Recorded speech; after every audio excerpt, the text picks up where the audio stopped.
So welcome back, Dr. Sroufe. We're so happy to have you. It's good to be here. This is going to be an incredible reprise. We're going to be referring people to the first conversation, which I just re-listened to and it's a treasure trove of insight and observations from the world's, leading developmental psychologist, telling us, from his view, what attachment's really about and what we need to be focusing on.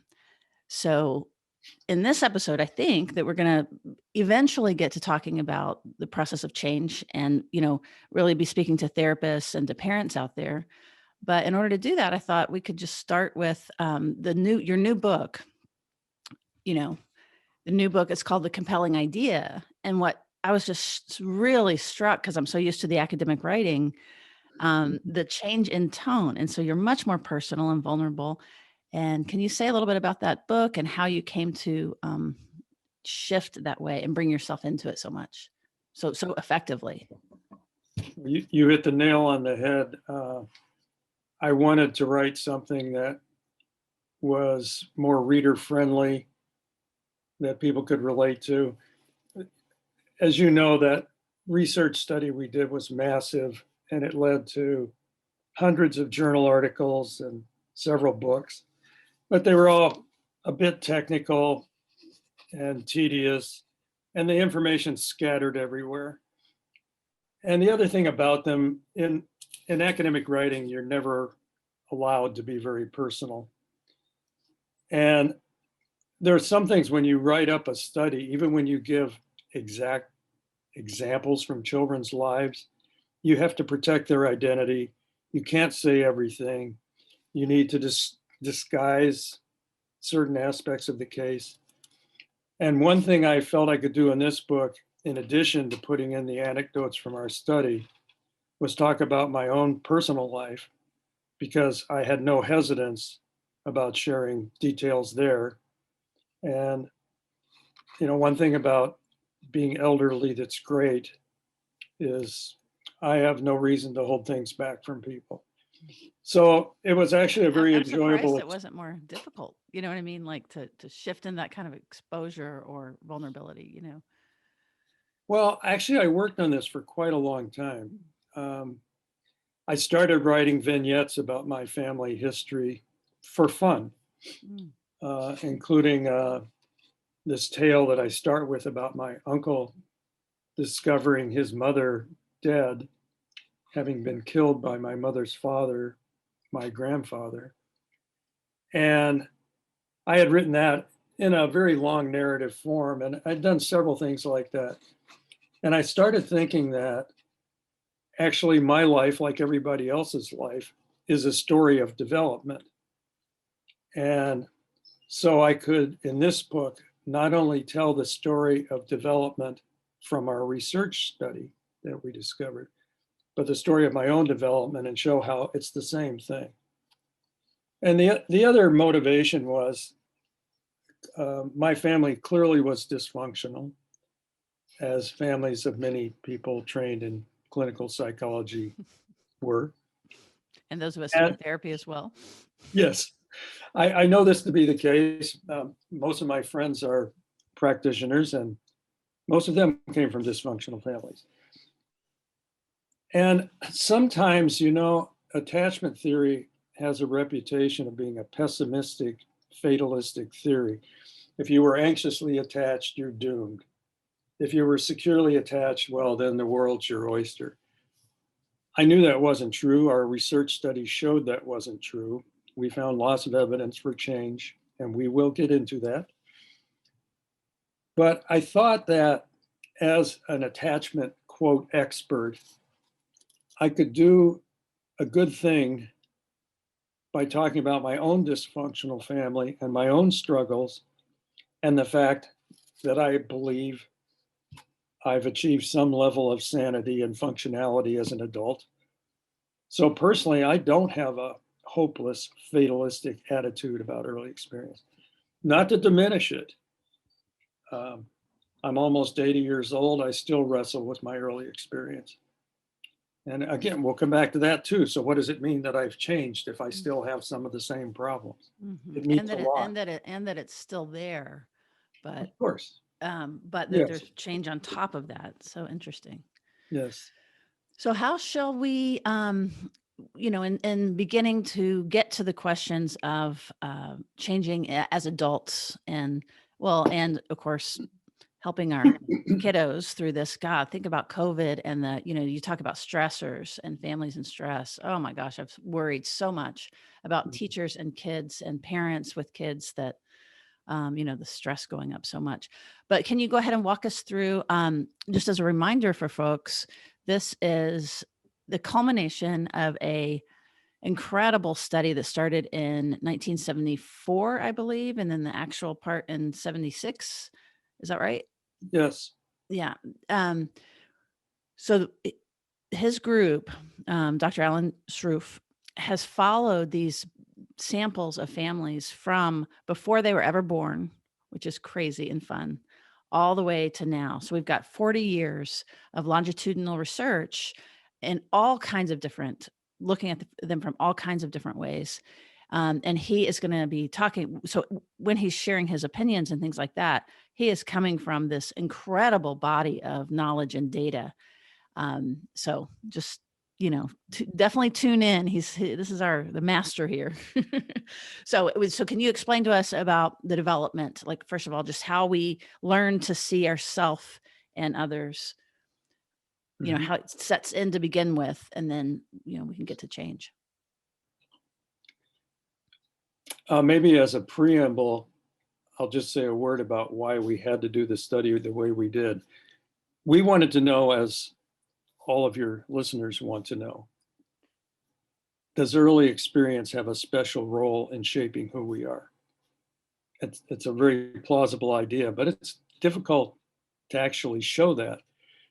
So the kind of study that needed to be done was, yes, we had to assess early experience in great detail. We directly observed these infants 11 times before they were 18 months old. And we studied every aspect of their family, the family social support and life stress and so forth. And we continued to study them, including later experience and other factors such as parent education and IQ and child cognitive development and peer relations. And the reasons you need to do all of that is that any finding you have that say early attachment predicts conduct problems, how do you know it was early attachment and not the later experiences? You need to measure the later experiences too and show that the early attachment still predicts above and beyond that. I won't go any further into that. People can look that stuff up. No, but I like it though, because you also are including people who might be listening with a bit of a skeptical ear Of about course. how in the world could something that happened, 40 years ago have anything in the world. Everybody has a tough life.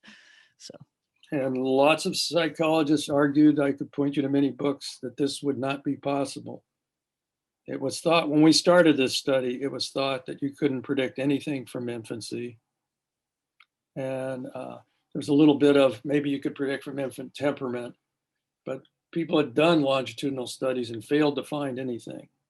We would say because they didn't measure the right things, but I won't go further into that.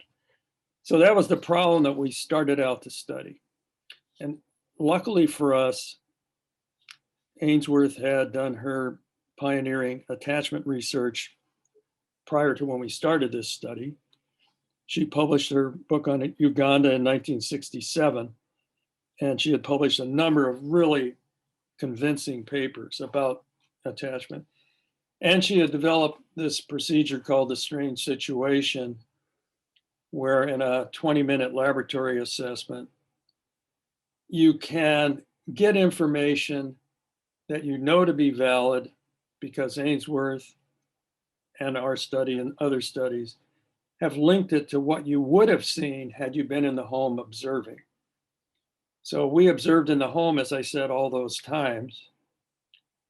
And we found, in fact, that our home observations of parent sensitivity and responsiveness predicted the quality of attachment in the strange situation, just as Ainsworth had done.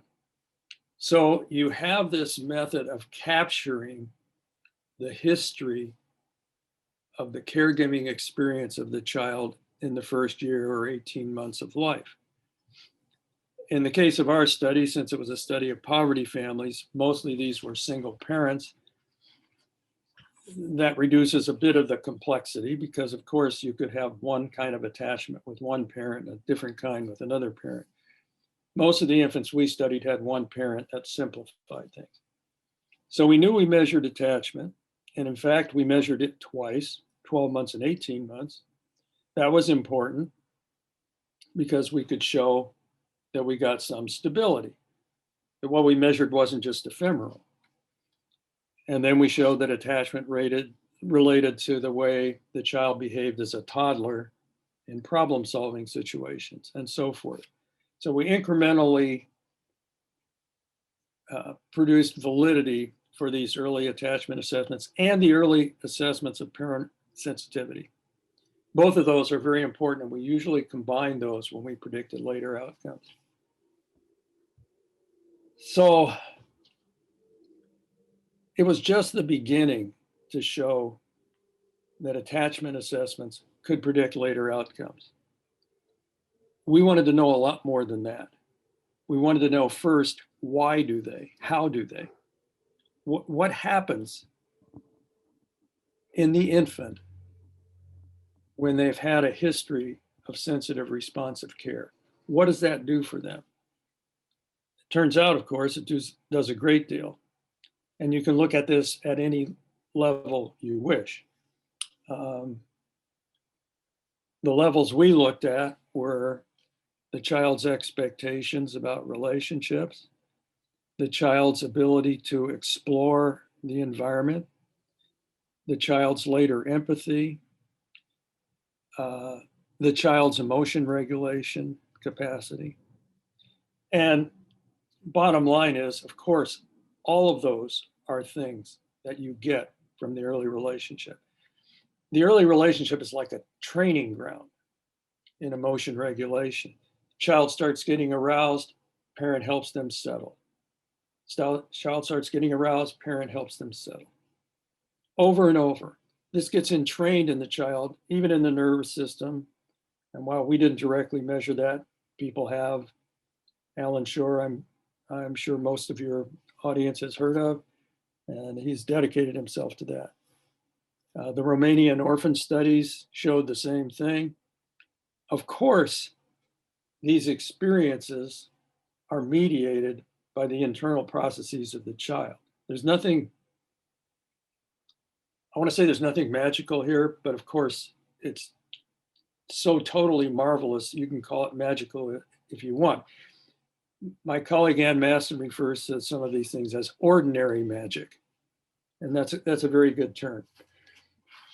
So we needed to find out that it predicted, but we wanted to know how it did.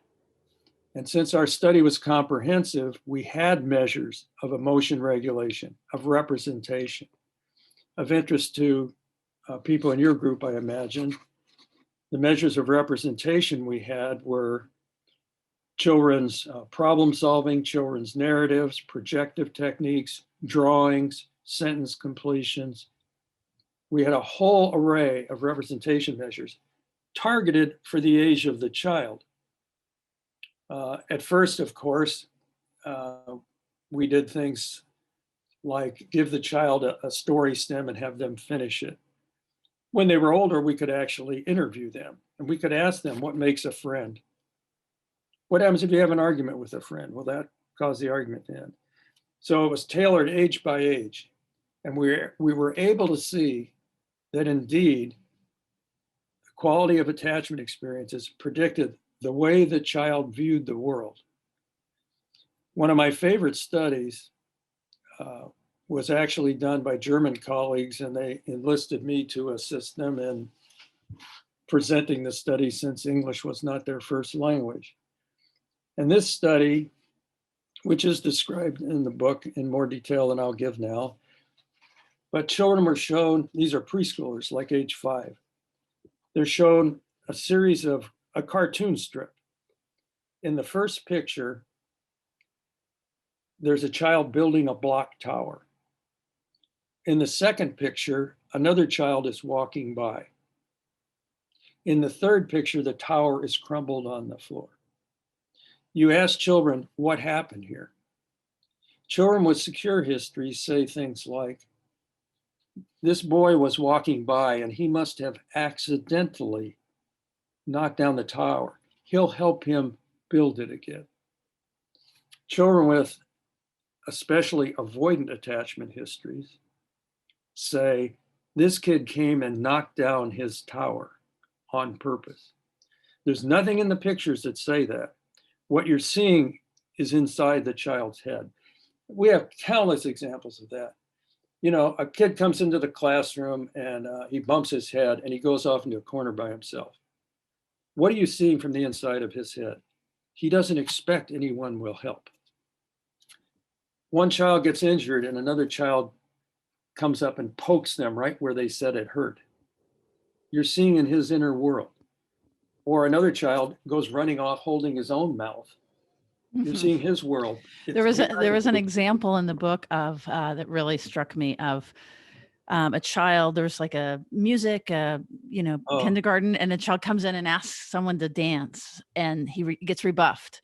And you tell it actually. You're yeah, very similar to what I was saying. He goes off into the corner by himself, and just for a long time, it's just isolated and morose, if I can use that word in a preschooler.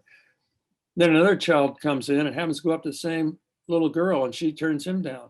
He just skips on to another person and asks them and they dance happily.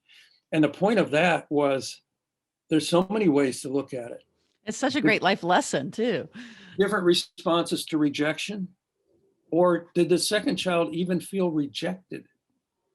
Did he take it as something personal to him? He did not. And these are the kinds of things that we showed attachment was related to.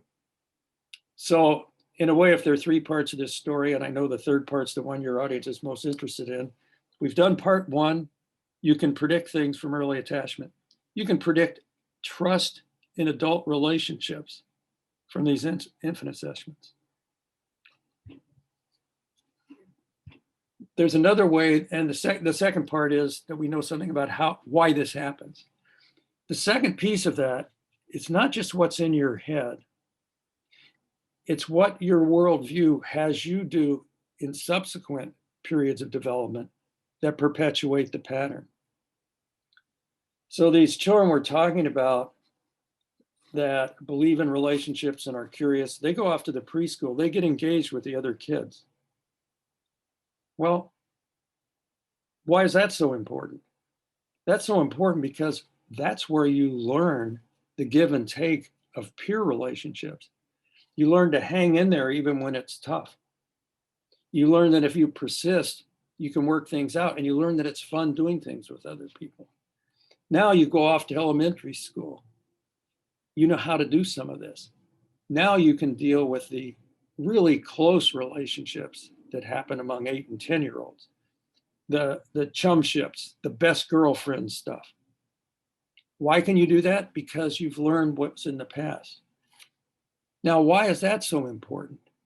Because that starts setting you up for greater intimacy and trust and loyalty. Loyalty especially is the main legacy of middle childhood peer relations. Learning how to be a loyal friend. A friend is someone who sticks by you. I can't tell you how many kids I heard say that. That's what a good friend is. They'll be with you no matter what. You can count on them. Now, it turns out, I just said that you can predict trust in adult relationships. We can also, in our laboratory assessment of adult couples, we can predict conflict resolution. That is, who's better able to resolve conflicts. We do procedures that encourage them to have conflicts. That's the way social science works. So they have a period of conflicts, and then you have a cool down period. And the question is, who can leave it behind? Who can move on? Who can bring it to some kind of resolution? Is that what we all face in therapy? I mean, how many times have our therapists said to us, look, you got, both of you are pains in the butt to live with. anyway, attachment has prepared you for peer relationships.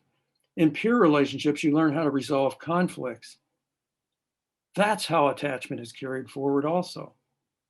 In fact, if we statistically remove peer competence, we have very little prediction of adult conflict resolution. You call that in statistical terms, the peer relations mediated the influence of attachment. They carried it forward.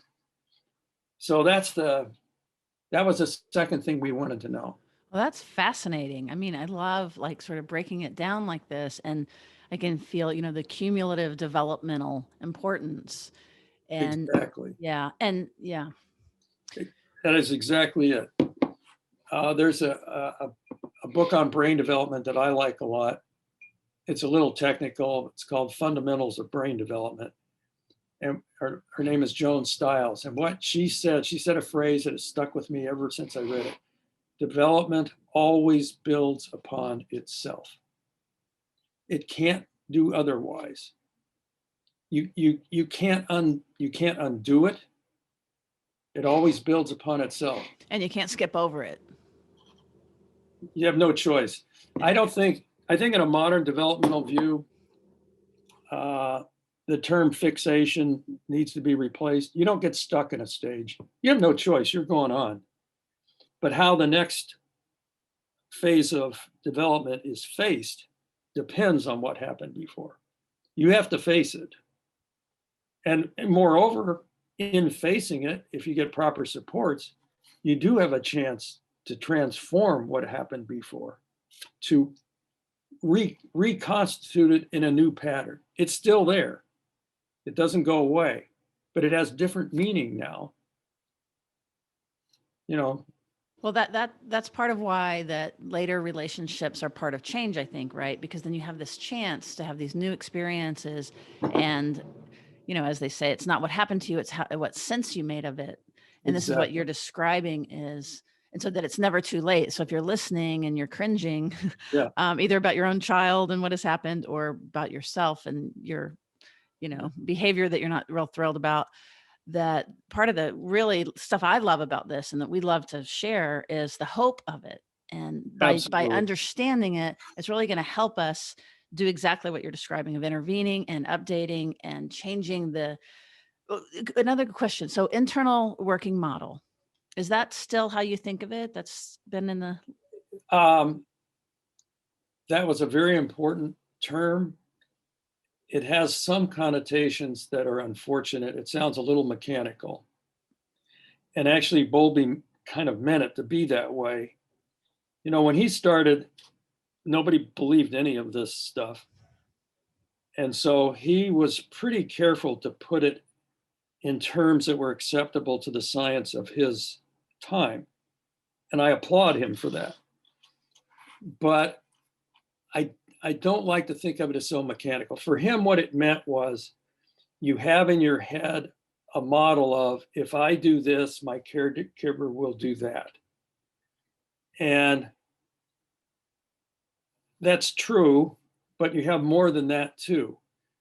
You have the feelings about yourself as you're doing it and other stuff. So personally, we use the word representation, internal representation. And what we mean by that is what Bowlby meant, but elaborated somewhat.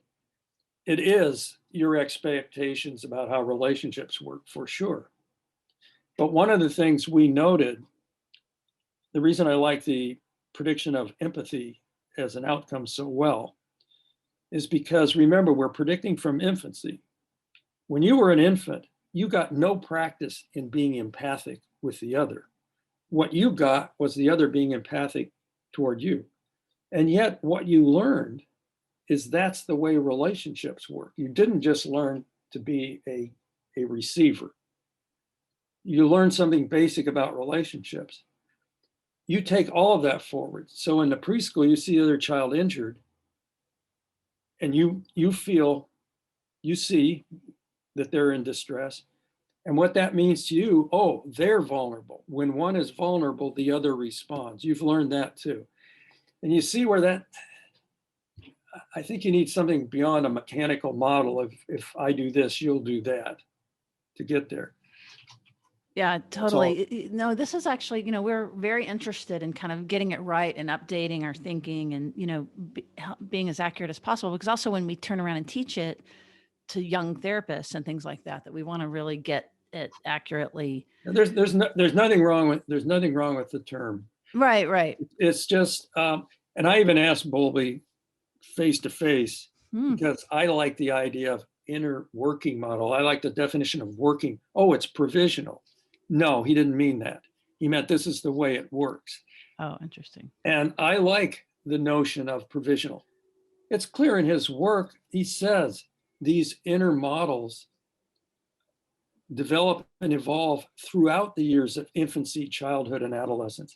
So he knew they were subject to change. He just wanted to be precise in his definitions. He was dealing with a lot Right. of skepticism. Well, how exciting to be able to ask those kinds of questions directly to him. Wow. That's He was extraordinarily generous to me. I wrote him a letter once when, I think I put this in the book. I was really young, and I admitted in the book how immature I was. Really immature. Anyway, when I was really young, just starting out in the field, I wrote him a letter about an experience I had where being on this farm with my 3-year-old daughter, just the two of us, I felt more comfortable than when I had been there alone. And I thought, how odd, she can't protect me. But then I thought, this confirms Bowlby's theory because he says this natural cue to danger, being alone is a natural cue to danger as we evolved, because when you're alone, you are vulnerable.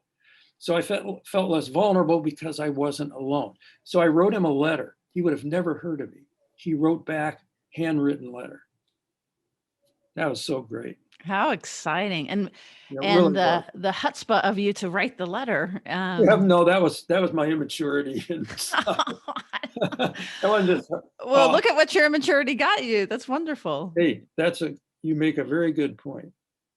You learn as you age to look at some of your problems and say, well, there's another side to that problem. Mm-hmm.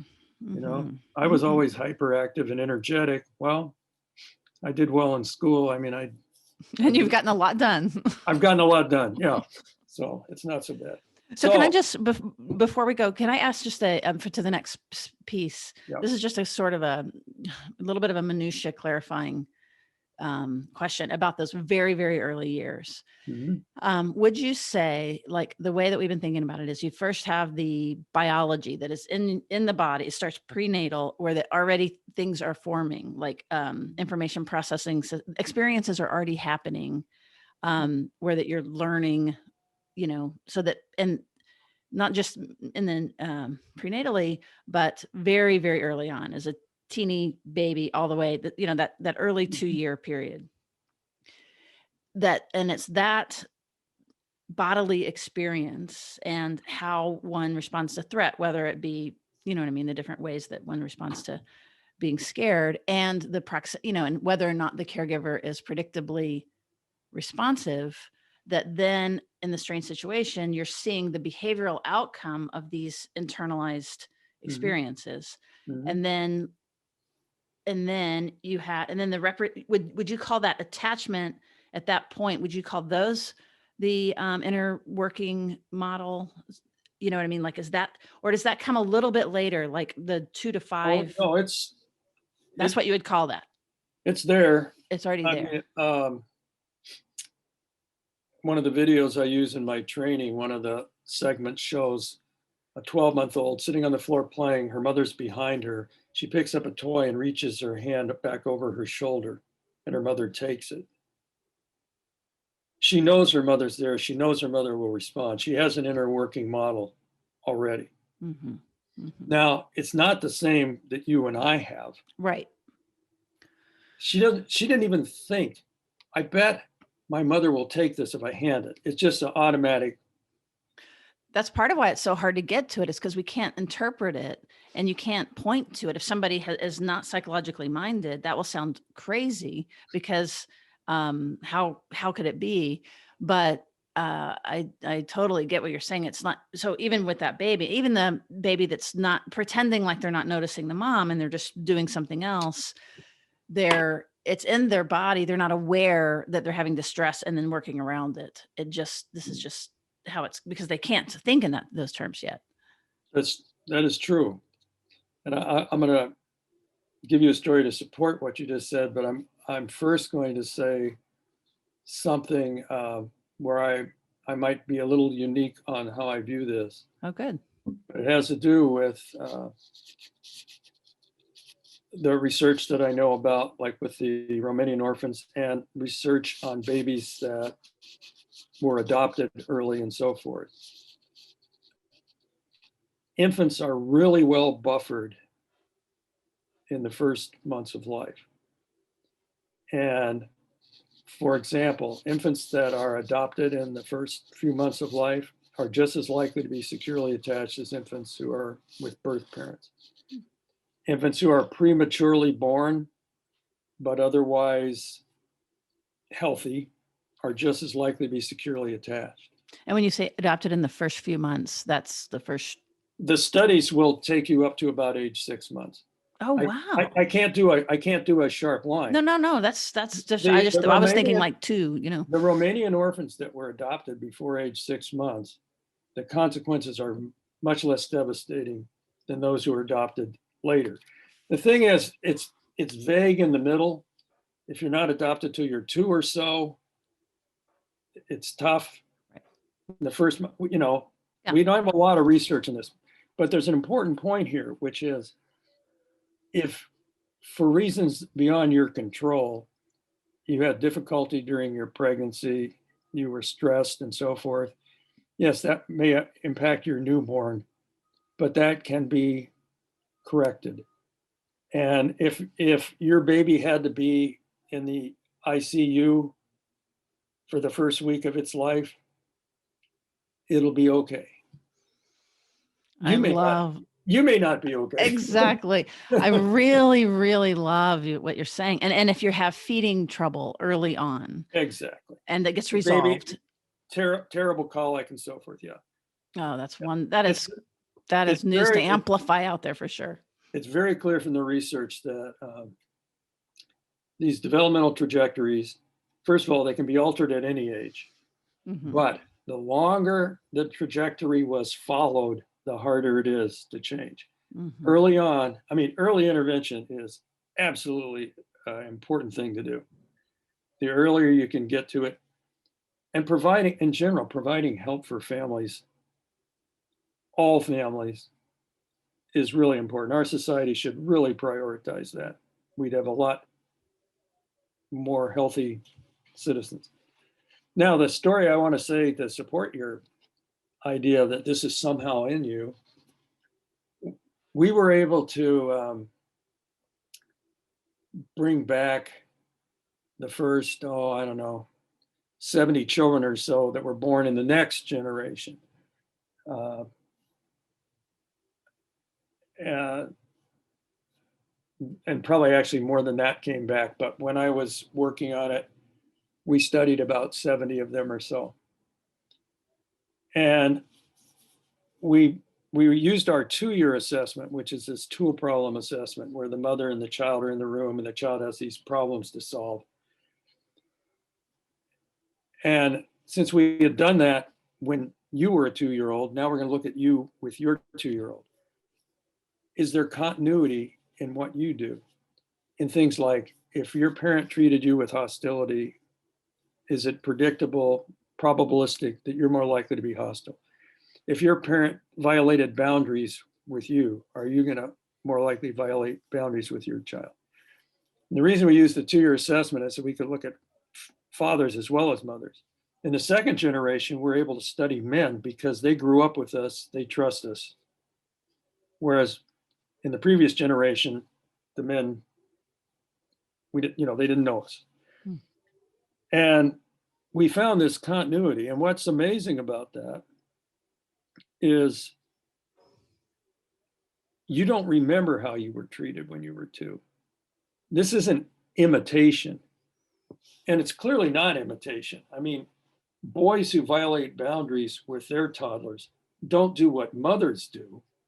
So they're not doing what their mother did with them, but they've internalized this relationship view that parents may meet their needs with children, or they've internalized, here's the way relationships work. Here's my little toddler and he's vulnerable. He's starting to get frustrated. So I'll tease him. Oh, interesting. Because that's the way it works. Now, obviously, maybe the parent continued to tease the child as he grew up. But some of these measures are pretty specific to things that you could only see at age 2. So are you saying that he wasn't teased?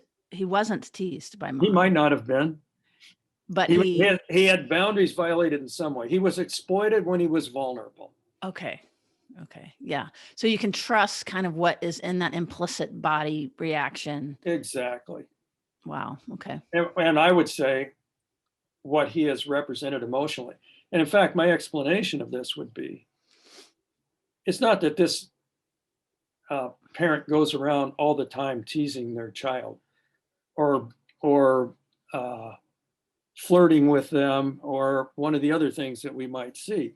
What happens is when the child's in this situation and starts to become emotional, that brings up these feelings in the adult. It puts them back there emotionally in that situation. That's what's carried forward. So, it works real well when you think about avoidance.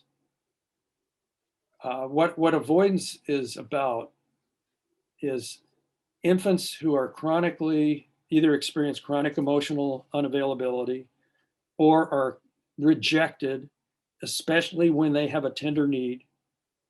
I go to my parent, I reach to be picked up, they turn me away. Anytime I express a tender need, I'm rejected. That leads to what's called avoidant attachment. And how we see that in a strange situation is following the stress of a brief separation, the parent comes back and the child does not go to her. He explicitly avoids her. Now, that gets carried forward to the next generation. What does that mean? What happens? What happens is if my child expresses a tender need, for me to acknowledge it, I'd have to get in touch with the fact that my tender needs were never met. And I can't go there. That's the reason it would be carried forward. That's the reason anything is carried forward. And it's not that you can't verbally remember this, so you can't do it that way. And that's why the point that I know you want to spend a lot of time on, that's why relationships are the key to change. Because in a new relationship, I can have a new experience. I can be right back there. I can be talking to my therapist and I hit something pretty tender and I want to hold back, but I have this relationship with them. So I come out with it a little bit and they help me come out with it. And then I can hear in that context, I can hear them say, that wasn't your fault. That wasn't you. That was in them. Obviously that doesn't happen in a single therapy session or something. No, but I like also what you're saying is that maybe people before that may have said it wasn't your fault, but because that your defensive system is, zipped up, you're not going to be able to use those kinds of kind resources. That is true. And in addition to which, you're not likely to seek them out. Right. The children with avoidant histories don't tend to congregate with kids and people that want to talk about feelings a lot. Right. It's threatening and they don't know it's threatening. They just know that, yeah. Right. And then when they get good words, big words, they can tell you why that it's dumb or, unreasonable or unrational, but there's not without really getting in touch with it. Without knowing. Yeah. Exactly. All true. So let's talk about change. Yes. And why it's so hard. and yet why we can do it. And one reason it's so hard is that these patterns that we could call maladaptive are developed in response to the situation the child finds themselves in. It's reasonable for a child that's been chronically rejected to withhold going to their mother when she comes in, because rejection is painful. And not only that, you don't want to further alienate her. And I shouldn't have used the word want, because it's not that cognitive. Mm-hmm. You've learned, in a way, even though it can't be articulated, you have learned that expressing tender needs to her gets me pain and gets her angry or more distant or something. So you don't do it. And that makes sense. Yeah, it's a healthy strategy in certain circumstances. It's a Exactly. strategy. Exactly. And if you have an abusive parent, it makes sense to develop what's called a disorganized attachment, because you can't go to them, but that's your parent. You can't also, run away from home when you're 18 months old. It's a solution. Yeah, these are solutions. And of course, everyone generalizes from their experience and takes forward what they've learned as a way of behaving. So when the avoidant child goes into preschool classroom, he doesn't bring his needs to the teacher. So he won't learn that she would respond. And in fact, if she comes and does something nurturing anyway, it's ambiguous or unfathomable to him. What is this? It makes no sense. I think many kids who show behavior problems in early childhood and get punished, they're doing so not because punishment is rewarding, but because this is understandable to them. The world is coherent in its messed up way. And we all take those things forward. Mm-hmm. So in putting the frame on this change idea from childhood, so from the strange situation, the predictability, so there's stability, but there's also all this difference. So can you just kind of also frame up, like at age 5, it's a little, and then by adulthood, it's not a perfect correlation. Well, it's not a perfect correlation between any two ages by any means. Some 12-month-old babies who were anxiously attached were secure at 18 months.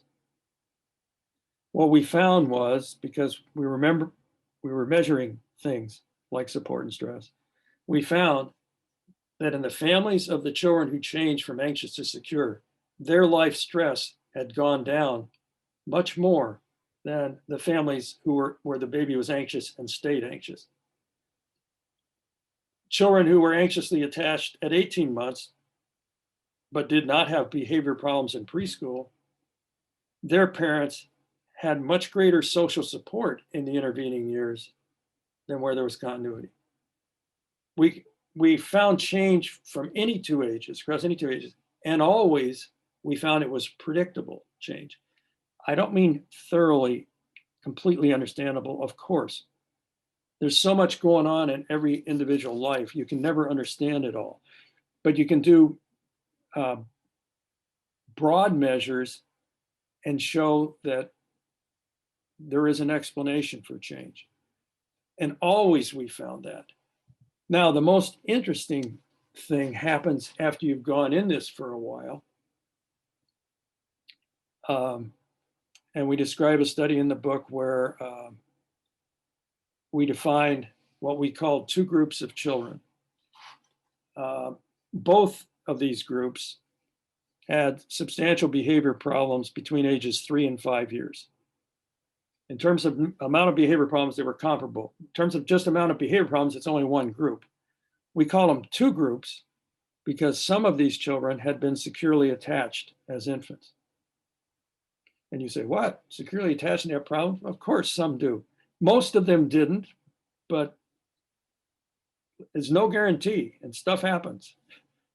So anyway, now the question is, is this one group or two groups? Is their early history erased? They're showing problems. Well, so much for their early history. It's gone. Now they're just as messed up as anybody else. Well, we didn't believe that. How do you know? Well, let's look at them in third grade. Some kids will have gotten over their problems. Who gets over their problems? Much more frequently, kids who had secure attachment histories. So in other words, they hit a bad patch, but they had some potential that they brought with them that helped them recover. That's a classic definition of resiliency. Resilience is like everything else. It's a developmental outcome.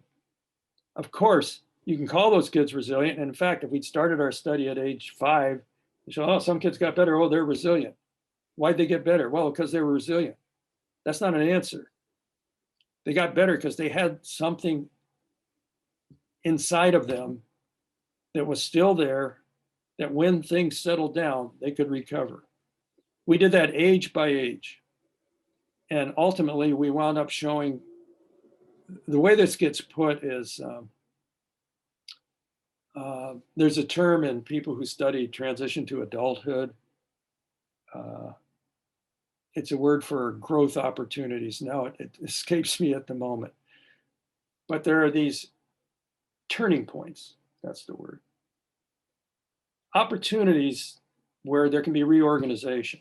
And usually people talk about things like getting married, leaving home, having a child, getting a job.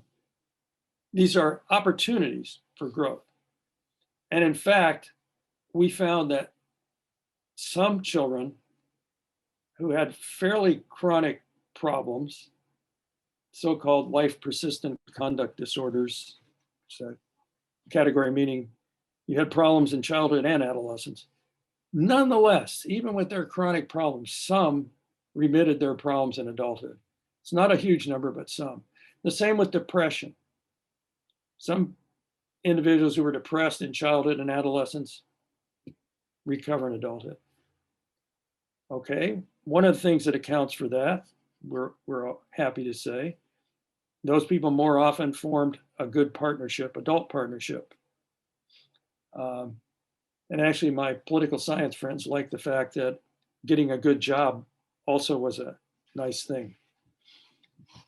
But now here's the point about development and how it works. Those people who formed a partnership and remitted their problems were much more likely to have had a secure attachment in infancy. In other words, yeah, the new opportunity came and they had this stuff inside them. And unfortunately, it works the other way too. So I could have told you all these findings just in the reverse. Kids that have anxious attachments and then are doing well. So is it gone? Is their early history erased? Have they overcome it? Well, no, they're still more vulnerable. So if they encounter acute stresses, well, one thing they encountered was adolescence. And that knocked a lot of those kids off who had been anxious, then did better in elementary school.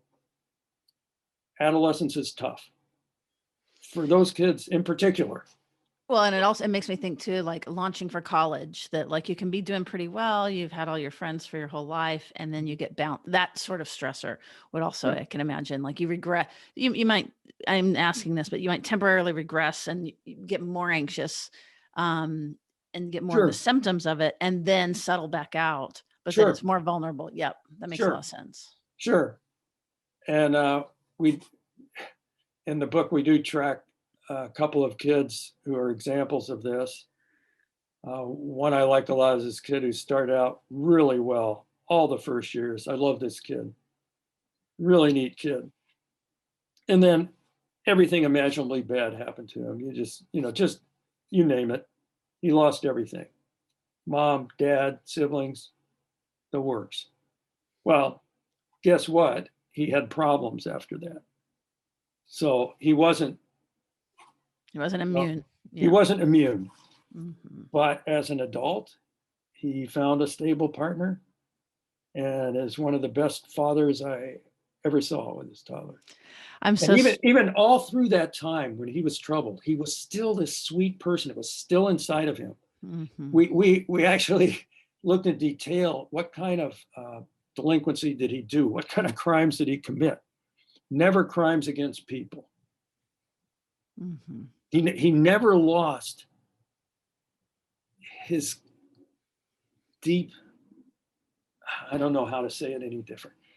I mean, yes, he was isolated and alienated and depressed, but he never lost something about It sounds like relationships or just like, values. yeah, like a warm-heartedness or a Yeah. tender-hearted. Yeah. Even the other kids in our adolescent camp, when they described him, it was so neat. This would be especially the girls, of course, because they were more thoughtful at that age than the boys were. Minnesota boys are kind of nonverbal. It's a thing here, you know, yep and sure. Anyway, the girls said things like, you know, he was really quiet and kind of by himself, but you know, when you got to know him, he was really a pretty neat person. That I thought, you see, other people can still see he's got it. Mm-hmm. So he's holding on at some level. He's giving enough Yeah. to grab onto. And You then know, as you, alas, the other side of it is those who are vulnerable still don't quite believe it when people are caring about them. It remains hard. that's really poignant, and I see that quite a bit. I want to comment that as you talk about these kids, I can just feel the love and the warmth, and just how impactful that these relationships have been, even on you. You know.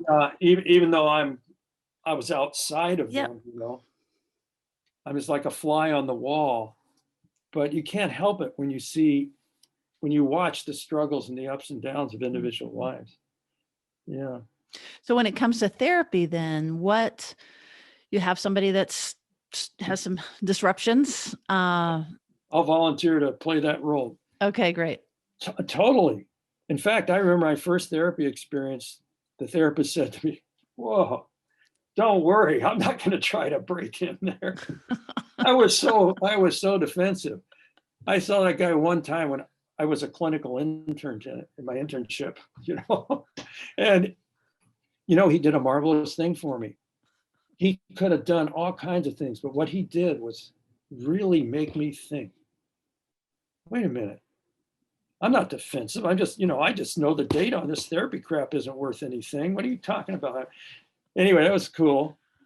But, you know, I've thought about this question a ton because I had lots of problems for lots of years, and I'm now definitely better. So how did this happen? And also, what happened to my problems? And my answer to that question is, I still have the same issues, but they're not the same and they don't have the same meaning. Okay, here are two of mine. One of mine is I absolutely cannot directly express anger at somebody I love, like my wife. I can flip off another driver or something, but I cannot do it. Never could. I'm scared. And anybody who reads my book will know why I am. I came by that honestly. It is not allowed. It was completely taboo. I internalized that taboo. Now, what's the difference? Well, I know I have that taboo.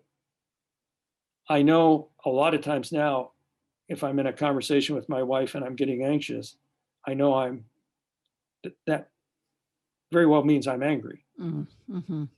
And I can look at it. And it really, what it's done for me and what it's done for our relationship is if you bury your anger, you go around being irritable, resentful. You do things that bug people. It seeps out all over the place. Well, now it doesn't have to do that. I still, and I can say I'm angry to her. Mm-hmm. It still scares me, Mm-hmm. so forth. And the other one, I had great difficulty being emotionally close, totally. And again, I came by that honestly. You know, it it was not I had no experience of emotional closeness growing up. So yeah, it's really hard. So what's the But difference between like PTSD, where those, versus avoidant attachment in this. yeah, well, they're not fine lines. I mean, uh, Because I know in general, but as you were describing those specific, sure, yeah. sure. I mean, I wouldn't qualify for PTSD because I don't have the flashbacks and I don't have the preoccupying memories and so forth. But I could have, you know, Mhm. that. Um, but okay, and here's something about also why I was able to change. Mhm. First of all, my parents, well, my dad wasn't able to love at all when I was a child, so let's move that out. But my mother, I'm sure, did love me. She Mhm. just couldn't show it. That was a taboo for her. But there were things that were done. I mean, it was very confusing. It was ambiguous, but in fact, there were good things in my childhood. And there were relatives that cared about me in my childhood. And there were teachers that were really helpful with me. And then I had therapists. And then I have Right. my wife now, who's great at supporting me to get better.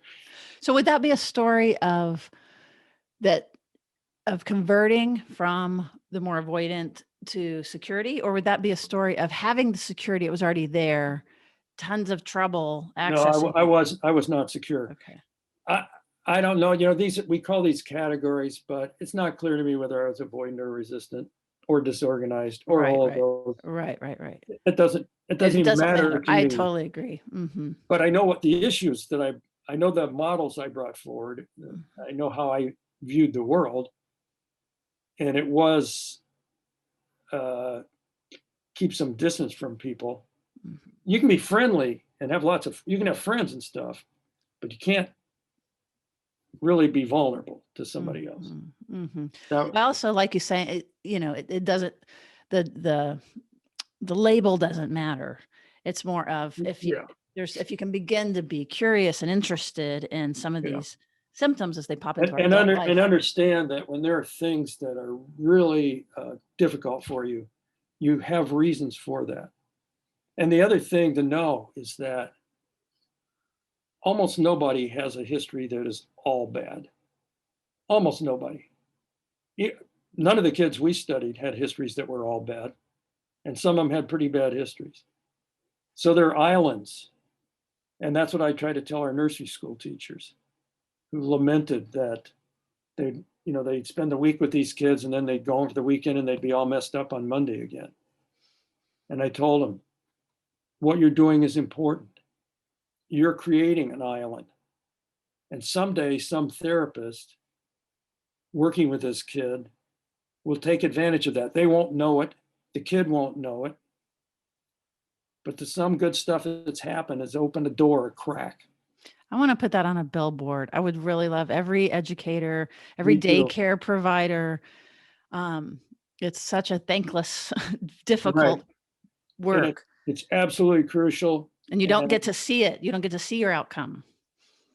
we got to write a little paper in a newsletter that went to educators in Minnesota when we had this finding that the securely attached kids, we asked everybody, was there ever a teacher that was really, and every one of them And what's the question? Is there a teacher that was really really behind you that you knew was really there for you, that was, that you were special to them?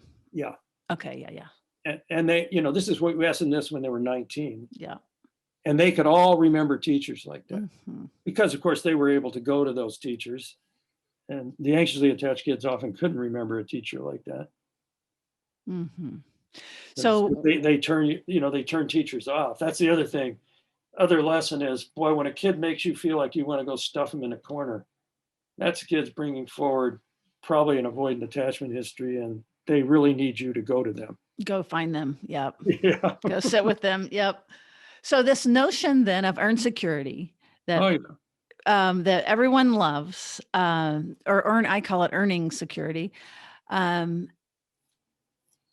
Again, this doesn't really matter. Kind of what we're saying is it doesn't really matter. It's about making sense of your life story Sure. and updating the model into these more accurate, compassionate worldviews and life maps and Mhm. representations.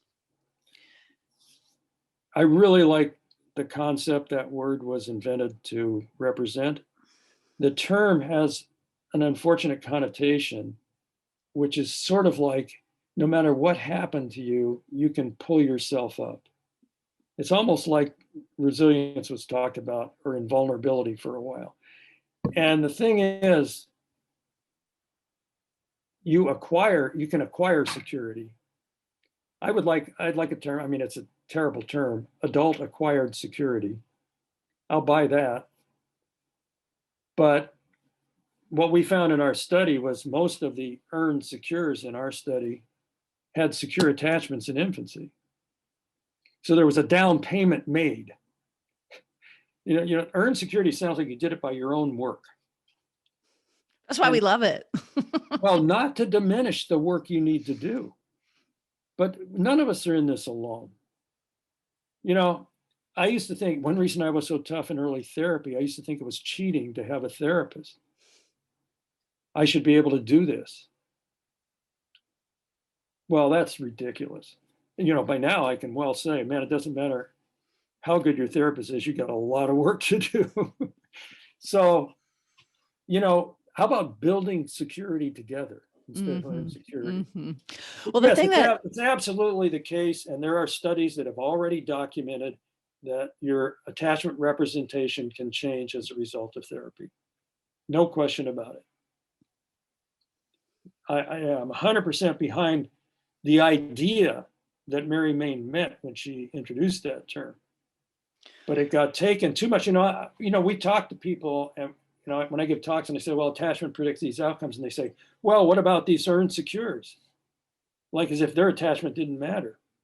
Yes, it does. hmm Well, and I want people to understand part of what I found so fascinating about this particular paper was that from an AAI, from an adult perspective, it did look like that they were earned secure because that they reported these very difficult backgrounds that should have been insecure backgrounds. But that, Not necessarily. oh, well, I Because thought remember, that you guys went back and then right, realized that they were, go ahead. both those things are true. First of all, in the adult attachment interview, you only go back to age 5 or so. Right. Yeah, because you can't go back further than that. And as a developmentalist, that's like going back to the Renaissance and the history of the earth. I mean, the first 5 years, a lot happens. So, yeah, the earn secures. And the other thing was, we found their lives weren't so bad necessarily, Hmm. but they were remembering it as bad. And you see, that doesn't mean you're measuring their current construal of the world. And it's a valid thing to say their current construal is that they had a bad time, but they're coming to grips with it. And then they'd be called insecure. And that's all good. And there are no doubt people who had genuine difficult times who are autonomous on the adult attachment interview. I I imagine that if I had taken that adult attachment interview anytime up till about age, I don't know, 35 or 40, I would not have been autonomous, and I'm quite sure I would be now. Hmm. Hmm. Well, so that is the goal then in therapy to change the attachment representation. I mean, just to use this language, right? The goals, of course, are to just update these models. But I think about Fonagy and mentalization, Sure. and that if we can learn to behave securely, even if it's not bottom up, if we kind of know how to relate or know to do this or that, that you can learn, um, to create more secure functioning couples without necessarily having to do the 5 years of therapy to do an internal model change. Oh, oh, sure. Sure. I mean, and a lot of people change without therapy at all. Is there a but? Well, the but is, ideally, we wouldn't be choosing between those options. Ideally, we'd be helping people communicate better. And at the same time, we'd understand that one reason they have their communication problems is the inner assumptions that they're unaware of that are interfering. Mhm. Like, your partner says something to you and it feels like a threat to you. It wasn't, but it feels like that to you. Now, to simply tell the person, oh, I don't think she meant that as a threat. I don't know that that'll, you know, but still, I mean, cognitive behavior therapy is great. Working with couples on communication is great. Uh, I don't, No, you're I really don't think, answering the question right around, that you're that with the mentalization and work and stuff like that, that you can teach things like, you can behaviorally teach people things that really will improve. Like if you sure, teach an avoidant person to greet and to say goodbye and to, do they'll, those they'll things. start getting different feedback. Yep. Yep. That's If I could have magically got all the avoidant little children to approach the teacher when they were disappointed or needy, they would have gotten a whole bunch of experiences that, boy, people might respond to you when you do that. And eventually their worldview could change. But I think so if you can help a couple communicate better and then they can start meeting each other's emotional needs, that'll change their worldviews. mhm. Mhm. No, So that's it's good. it's not it's not that the importance of the inner representation um, gets obscured when you do some other approach. It's a different avenue towards trying to do this. Yep, I was just thinking about it in the terms of, some, shorter term therapies or Sure. interventions with, on our first interview, we talked more about the socioeconomic and the, Mm, sort of, the more disadvantaged, groups versus kind of some of the more privileged, yeah, well-to-do groups. And was there anything else sure. you wanted to say about that just real quickly? Because I do want to be inclusive as we're talking about these things. Um, Culturally, like, are there differences there? I mean, the one of the ways that I think of it is like what we said earlier, that strategies are strategies, and that there are times when being vigilant is very, like, that sure. is your best way. Yeah. Yeah. I think a current term for this is social location. We have to be aware of every person's social location and our own social location. Meaning, as a white middle class man, I have certain ways to see the world that I wouldn't see the same way if I were an inner city black mother raising my children alone.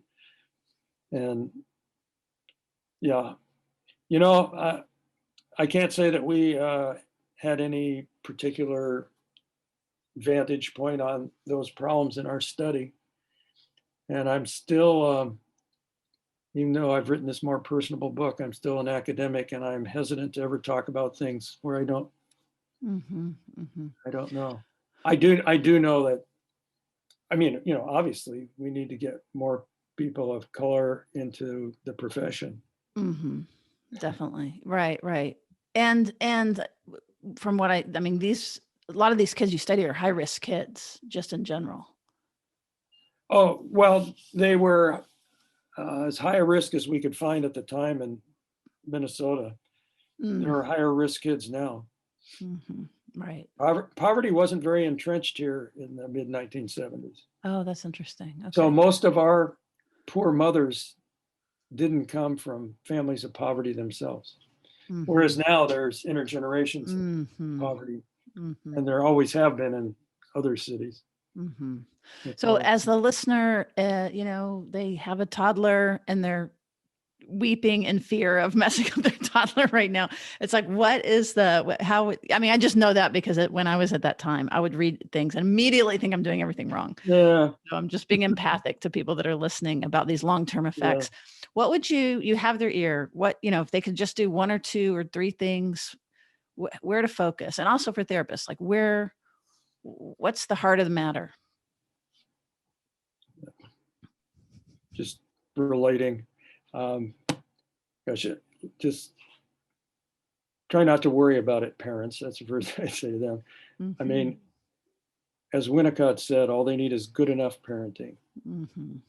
Pay attention to them and look for their, look at what their signals, think about what their signals mean and try to respond to them. Mhm. Simple as that. Therapist actually is the same thing. Mhm. What the heck is the person saying when they say that? Mhm. What is that meaning to them? And Mhm. how did they take why did they take what I said that way? Mhm. Right. We don't just want to clarify. No, that's not what I meant. It's more interesting to try to Yeah, grab that yeah. unconscious assumption.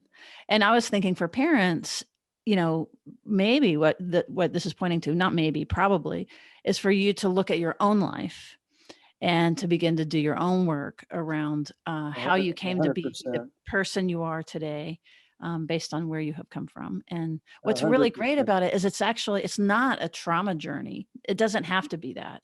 It's No. really about making sense of it and integrating it so that there's not these pockets of dislocated, Yeah, unprocessed experience. yeah. As Dan Stern always said, be curious about it. Mhm. Mhm. I have to go. I've got a date with Yes. I have a date with my granddaughter on Okay, Friday. well, absolutely. Well, I feel like I've wrung you out a little bit, but thank you so much. I appreciate it, You're and welcome. we will be in touch. All And right. Have a good day. all right, you take care. Bye. Bye.